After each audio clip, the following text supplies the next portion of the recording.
While studying the nomenclature of organometallic compounds, we have seen that there are 6 different rules are assigned so as to give the exact IUPAC nomenclature. So this nomenclature that has been accepted worldwide.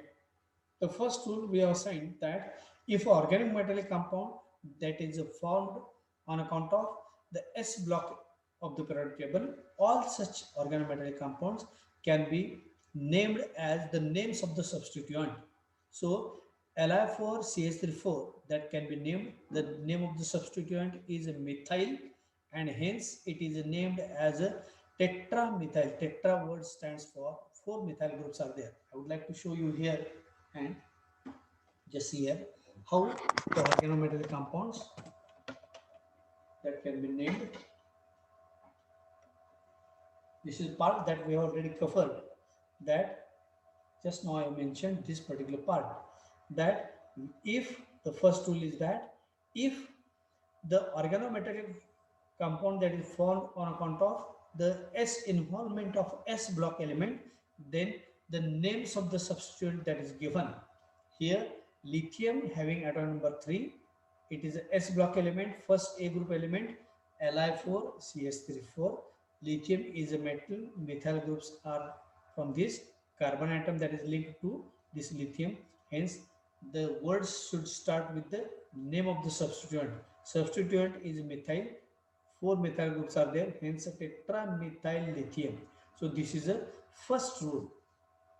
Now if we proceed further with the second rule, this is the second rule. If organometallic compound that is having a considerable ionic character, if organometallic compound, if it is having a considerable ionic character, then all such compounds, those are to be named as their salts. For example, if we consider a simple inorganic salt such as NaCl, this we name as a, this is nothing but a salt which is formed on account of the Na plus and Cl minus, that is a ionic species is there.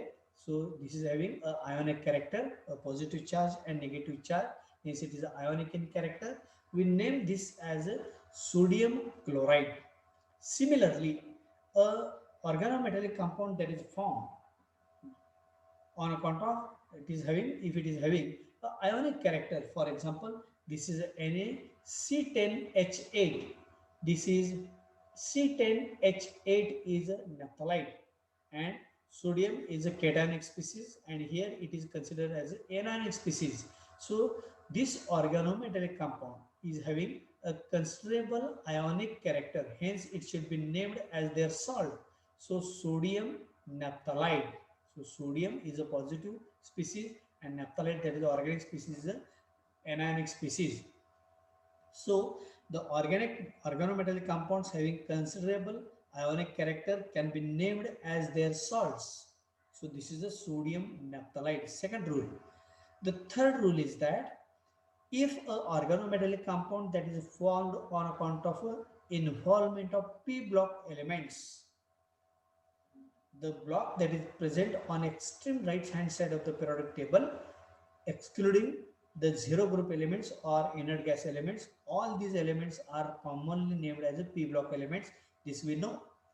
All such elements, organometallic compounds, can be named as their organic species.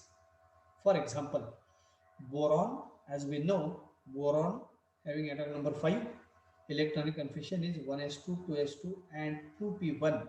As the last electron has entered into 2p orbital, hence it is known as a p block element. So this is BCH3 thrice. So boron belongs to p block of the periodic table, where how can we name this is, this can be named as an organic species. So methyl group is a organic species. So this is named as a tri, stands for 3 methyl groups, trimethyl boron. So this is known as a trimethyl boron. So organic species is named first, followed by a metal atom. The same compound can also be named by using their hydrogen derivatives. How the hydrogen derivative can be named here? This can be named as a trimethylborane. ANE stands for the hydrogen derivative. So this is also named as a trimethyl borane. If we name this as a borane, then it is definitely a hydrogen derivative. Similarly, another compound can also be, we can show the name SiCH3 4. Methyl group is there, 4 methyl groups are there. Silicon is having atom number 14. So this is a tetramethylsilane or tetramethyl silicon. Both meaning the same. But in terms of a hydrogen derivative, if we name this organometallic compound, then this is a tetramethylsilane. Again, the word ANE is there. It is definitely a organic. It is a hydrogen derivative. So the third rule is that if organometallic compound that is formed on account of involvement of p block metals, then it is named as their organic species. Now we shall proceed with the fourth rule. Suppose if a particular organometallic compound is there, and if we want to determine the oxidation state or the oxidation number of a particular metal, then we have to give or we have to assign a -1 charge for the organic moiety.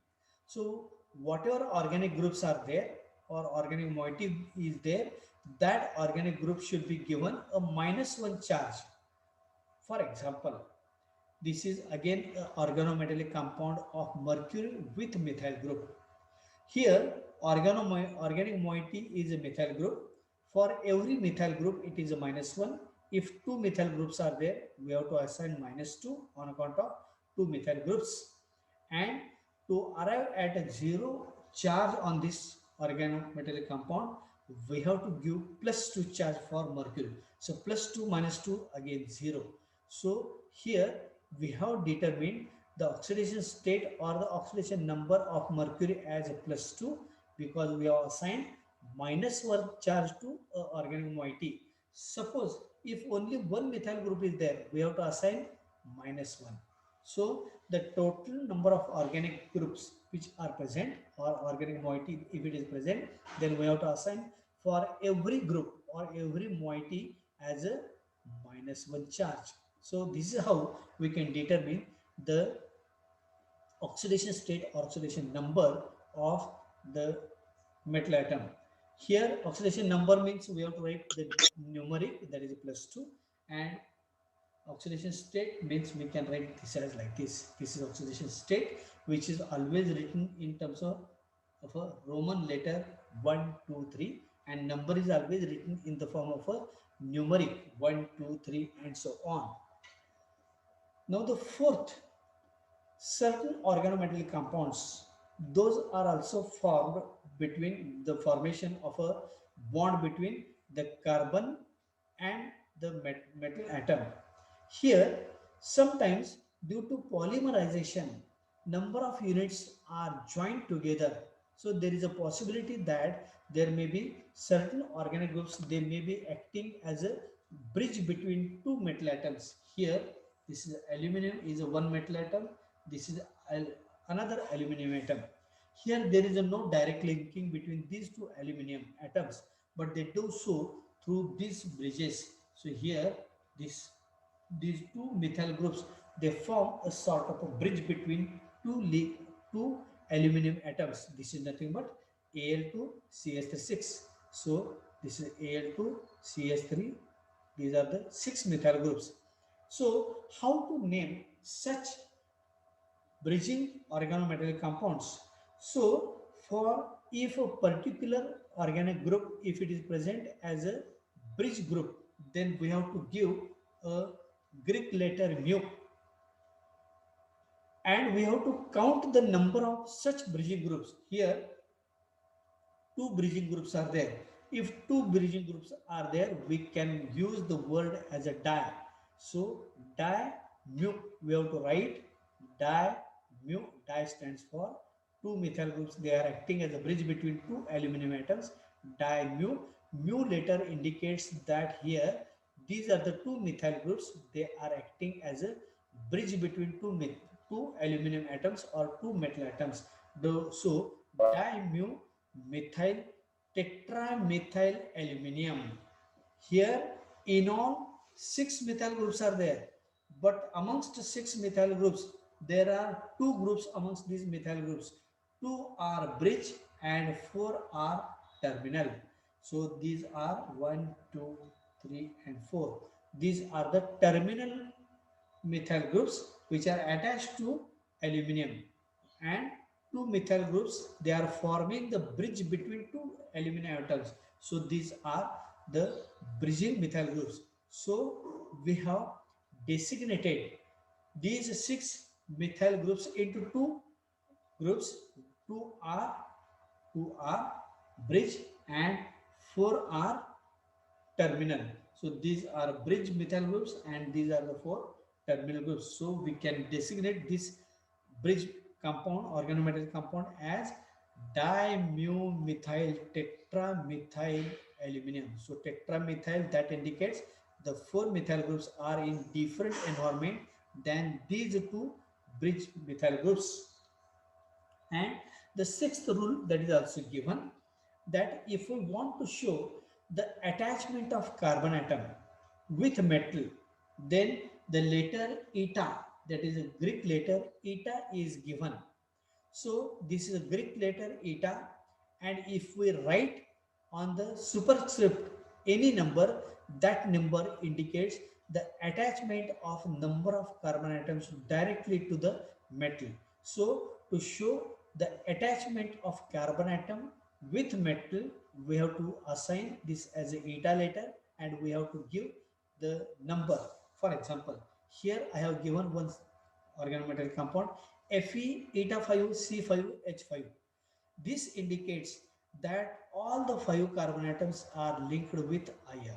So eta 5 indicates that these 5 carbon atoms, those are directly linked with this iron.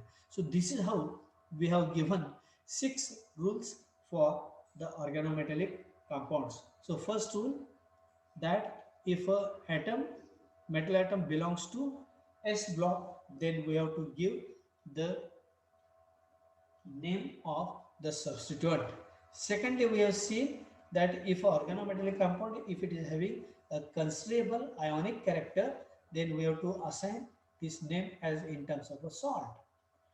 Third, if the organometallic compound, if it is formed on account of P block of the periodic table, then all such organometallic compounds are named as their organic species. The fourth rule that is given, as if we want to determine the oxidation state or oxidation number, then we have to assign -1 charge. That means we have to consider that organic moiety works as an anion, so for which we have to assign for every organic moiety as a -1, and this is how we can determine the oxidation state. And to show the attachment of to show the bridging groups which are present in organometallic compounds, we have to give the letter mu whenever a particular organometallic compound that is designated by a letter mu. This is definitely a bridging organometallic compound, and we have to give the number also. For 2 it is a di, for 3 it is a tri, for 4 it is a tetra. Like that, we have to assign this is as a dimethyl tetramethyl lithium, sorry, tetramethyl aluminum. And in order to show the attachment of carbon atoms to the metal, we have to assign the Greek letter, that is eta. So here Fe eta 5 C5 H5 indicates that eta 5 means all the 5 carbon atoms are directly linked with the iron. So these are the six rules that you have to bear in mind.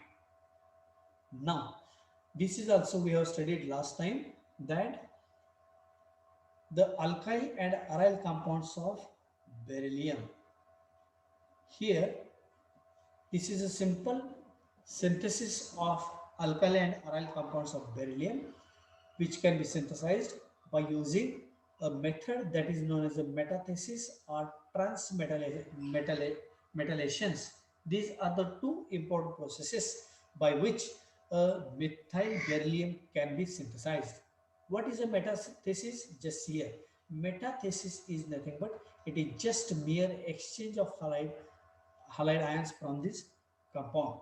Here we have considered one compound as a barium chloride and another is a mercury or dimethyl mercury. Here this beryllium combines with this methyl groups so as to form BeCH3 twice. This is a organometallic compound named as a methyl beryllium. Beryllium belongs to S block of the periodic table.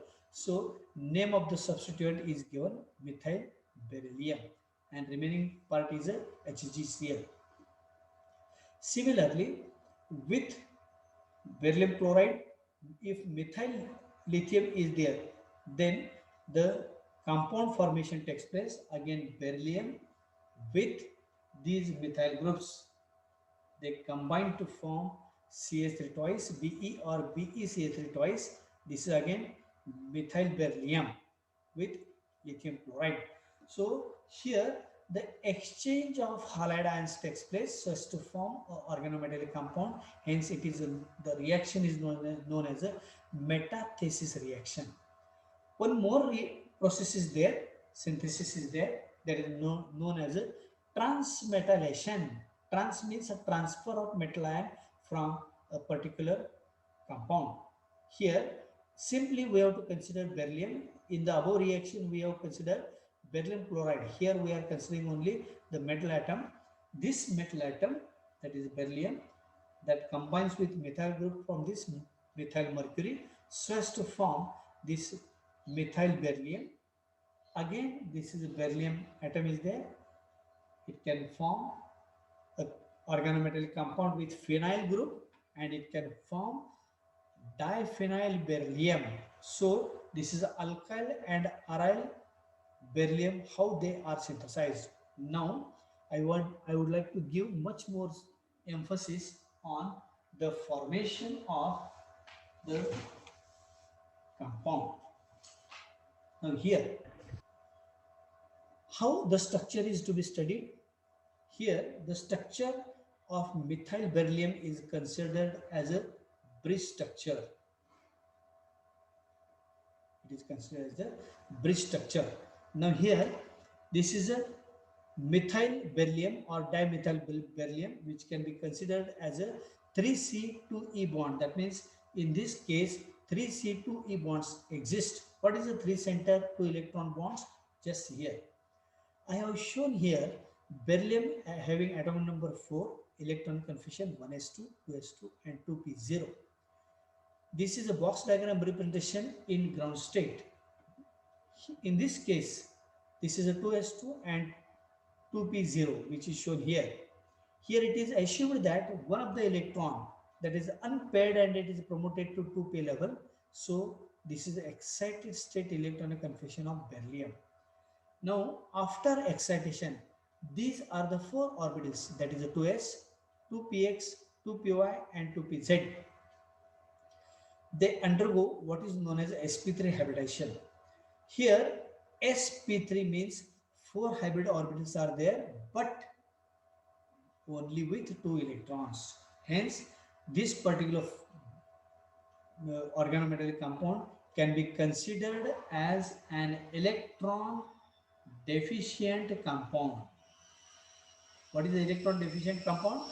Because after hybridization, there are not enough electrons are present so as to join all the atoms together in the molecule, and hence it is a electron deficient. How? That I will show here. As we know that carbon atom is also present from the methyl group. There is a formation of a bond between carbon and this beryllium. So it is an organometallic compound. So there exists the bond between metal and the carbon. Hence it is organometallic compound. Carbon, as we know, atom number 6, electron configuration 1s2, 2s2, 2p2. The valence shell of carbon, as we know, it contains 4 electrons. Hence we always write the valency of carbon in organic chemistry as always it is a 4. So this is the ground state electron configuration 2s2 and 2p2. One of the electron that is unpaired and it is promoted to 2pz level. So the excited state electronic configuration of carbon is 2s1, 2px1, 2py1, 2pz1. So these are the four orbitals which undergo sp3 hybridization. So here, if we see that beryllium undergoes sp3 hybridization, carbon also undergoes sp3 hybridization, but the only point of difference that only 2 electrons are there for beryllium and 4 electrons are there with carbon. Now, if we want to show the bridge structure for this methyl beryllium, because here one should bear in mind that only the dimer of this methyl beryllium that exists in solid state, that exists in uh, solid state because of polymerization, but the monomer that exists only in gaseous state. So gaseous state monomer of this methyl beryllium that is having only one unit, but after polymerization this is a bridge structure. Why it is a bridge structure? Because methyl groups, they are acting as a bridge between two beryllium atoms. Now here I have shown the bond characteristics. Beryllium, methyl beryllium, that is bridge bond angle is 64 degrees. Beryllium, carbon, beryllium, this bond angle is 64, while this terminal methyl beryllium methyl, this bond angle is 114. That means this bond angle is greater as compared to this. So here, how we have to show the bridge structure, that is 3 center 2 electron bonds in this methyl beryllium. Just see here. I will show you here.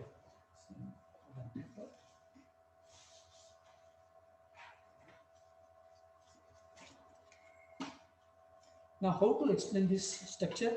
As we have seen, beryllium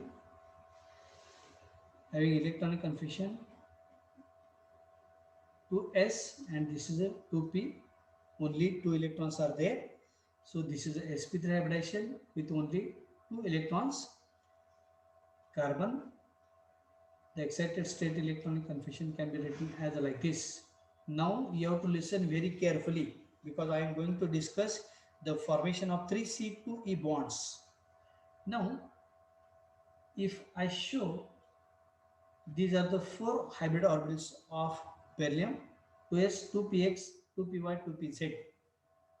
So 2s, 2px, 2py and 2pz. Then this is a carbon.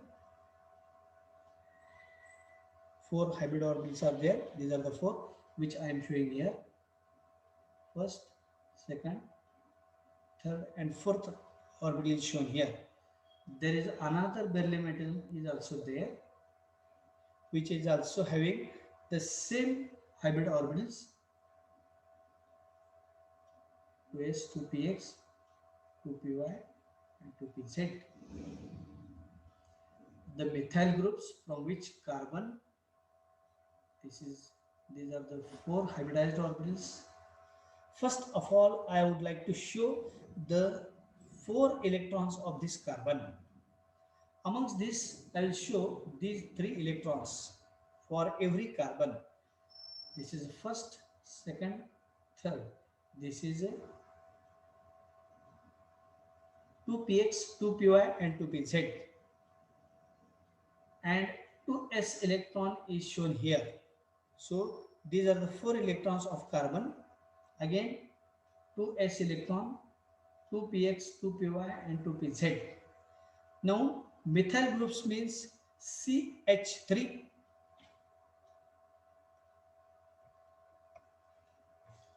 Here this is hydrogen 1, 2 and 3. The hydrogen will contribute 1 electron each. These are the 3 hydrogen atoms CH3. First, second and third. These are the 3 hydrogen atoms CH3 with their single electrons, and they can form the bonds like this. CH3, that is covalent bond.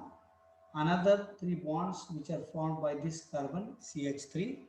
Now the question of beryllium, how the beryllium can form.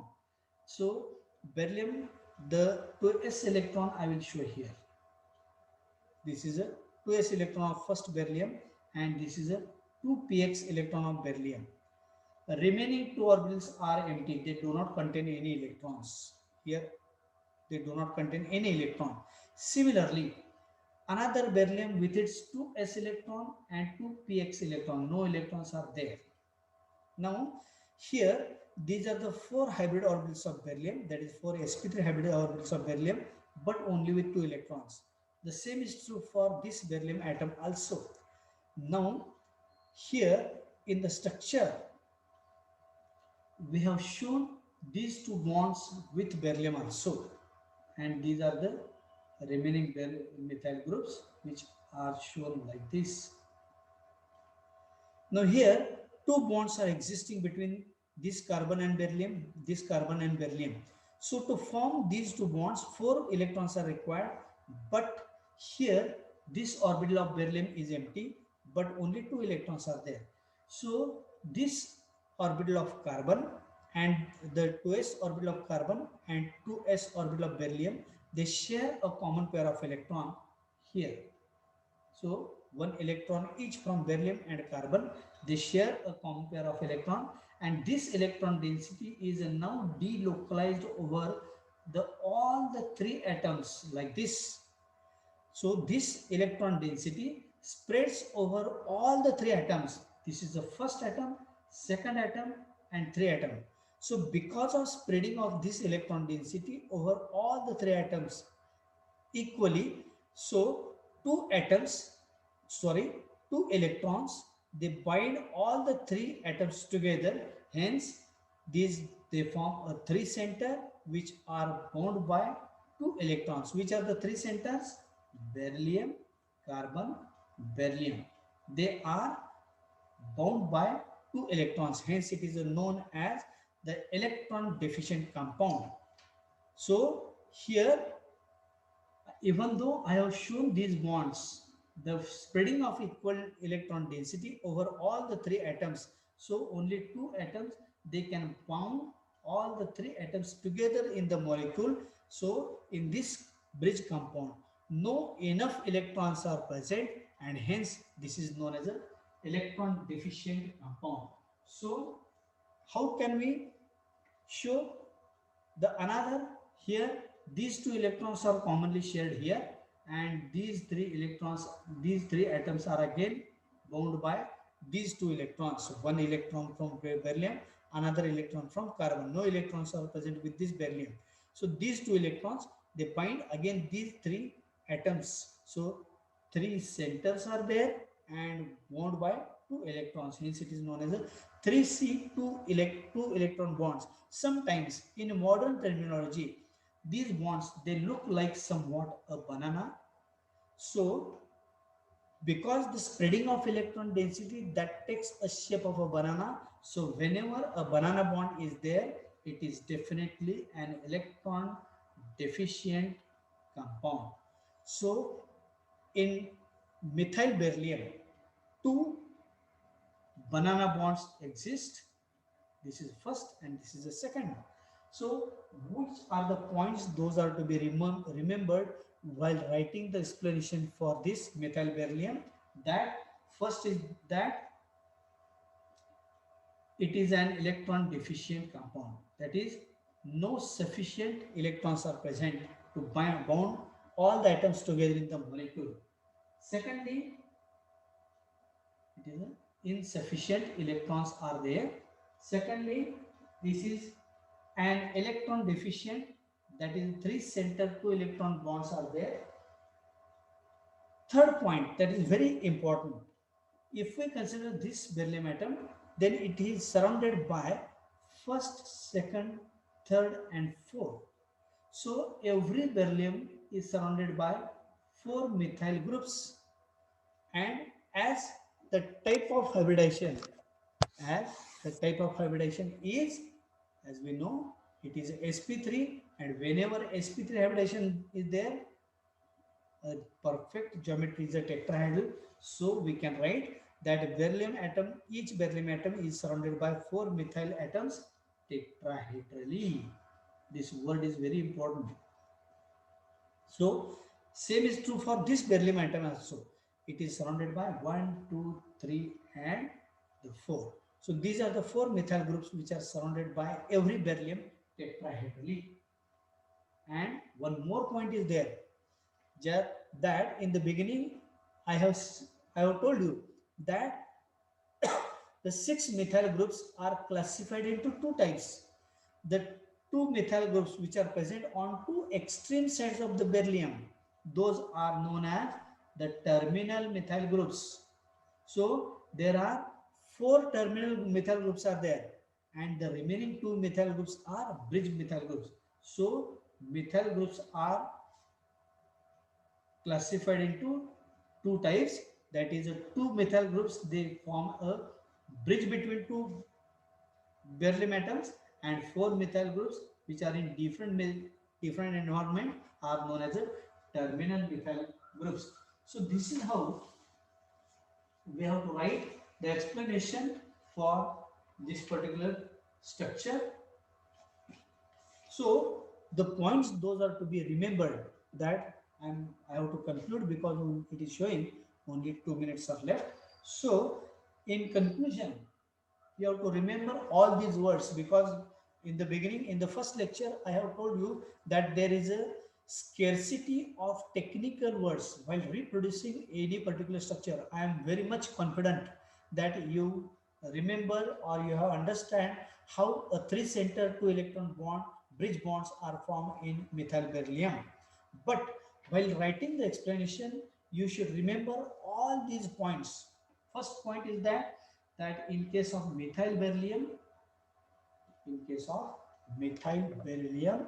insufficient electrons are there. What is the insufficient electrons?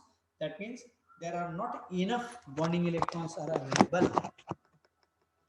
Secondly, what is the second point? That the structure is regarded as an electron deficient structure, that is 3C2E. While writing the explanation, you have to remember 3C2E, 3 centers or 3 atoms joined by only 2 electrons. Another point is that every beryllium atom is a tetrahedrally surrounded by 4 methyl groups. Amongst the 6 methyl groups, there are 2 types of methyl groups are there. 4 are terminal, 2 are bridge methyl groups. This structure is regarded as a bridge structure. Why the word bridge is used? Because amongst the 6 methyl groups, 2 methyl groups are acting as a bridge between 2 beryllium atoms. Hence the structure is regarded as a bridge structure. Methyl beryllium in gaseous state, it occurs in the form of a monomer. That means BeCH3 twice. This is known as a monomer of methyl beryllium. But in solid state, it exists in the form of a polymer. That means number of monomer units, they polymerize to give a solid structure which we regard as a bridge structure. So in gaseous state it exists as a monomer, but in solid state it exists as a polymer.